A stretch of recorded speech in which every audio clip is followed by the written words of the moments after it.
Right then, Ed Shed viewers, if you're watching, did a late night the other night and been cracking in. Now, got a problem with the start mower because the bellows in. So that's it. Engine frames are on, and they're all on. They're all bumping on. They're all lovely, so that's fine. Engines in, torsion bars are in, and in theory, they're set with my suspension tool I made years ago. I haven't tightened anything up, not really badly tight. I'll say not murder tight anyway, because I've got a few bits and pieces that I've still got to sort out.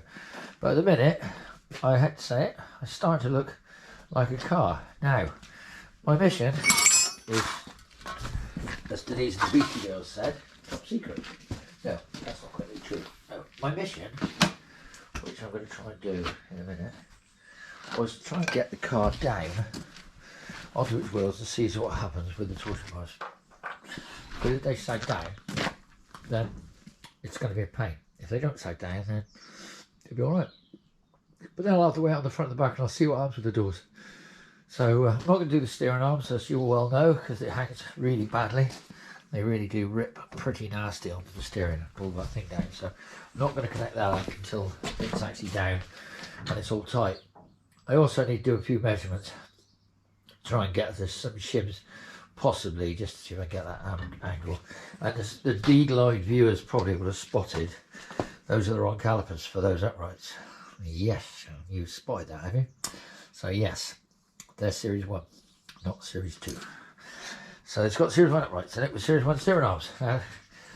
Unfortunately, I don't quite know where that came in. That might have happened sometime years ago when I possibly had some bits and pieces. I worked some Series 2 for something else, which I think I used on another car, which you haven't even seen yet. So anyway, so at the minute we're going to have to go back to possibly some like idea of the vented Volvo twin pots on the front to make up for the fact that I've nicked the front calipers. So that's another little job, another little issue. Really the starter motor is the thing that's the problem at the minute. Starter motor is a real nightmare. I've had a real problem with the starter motor. I'll just take you over and just show you, in case you're not interested. I found this starter motor in my collection. It's a high torque. This goes in, but this should be there, and that lot should be on the other side. And then in theory, I changed the pinion, it might work, but it means re-drilling the holes. Now the problem is, I can't see. I thought the starter motor that was around here somewhere was the right one, and it isn't. I think it's actually a Fender 4.2 starter, and it won't fit. So that bellows is definitely 3.8, but what it came off of, I've no idea. I mean, if anybody can tell you what 3.8 bellows it didn't have the mounting block on the top of it. Now I know the mounting block wasn't fitted onto the bellows that's sitting over here, which is the bellows in there. It's about to go to the windscreen, I won't need anything, but there you see, now that's got a larger indent so you can take the starter motor, but this doesn't have, look, it doesn't have that, yeah? So that bellows in is unique to that gearbox to go on a Jag engine, and I don't know what that bellows I got came off of, but it's one of the last ones I've got in stock. So I think after this, we're going to be coming to a halt on. We've only got a Daimler 250 V8 manual bellows in there in stock. Oh, and a single gearbox, but that doesn't count.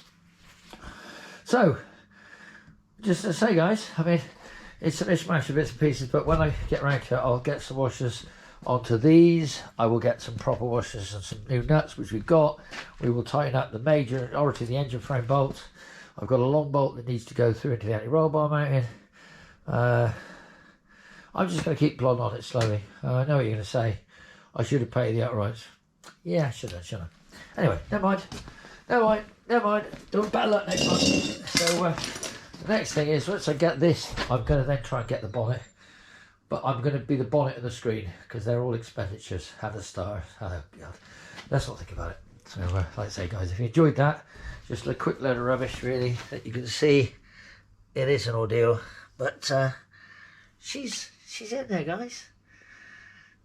And I have got a few things that are going to give me grief, but there's also a few things that are some real positives. So, but keep going. We're not giving up. and as I said before, you can see how bad it all is by just generally the general condition. But yeah, well, when you get one, or you know, if you ever do get one, you'll know you got to mend and make do, guys. Otherwise, you'll spend more than the car's ever worth. So, talk to you soon. Like, subscribe, follow me about, whatever, and hope you enjoyed it. And I'm sorry you didn't see me get my hands like this. So look, my hands do get dirty. Yes, because the gloves are run out. Tomorrow, I'll get some more gloves. But yeah, so I'm going to turn you off, guys. Say thanks for watching, and it's coming on.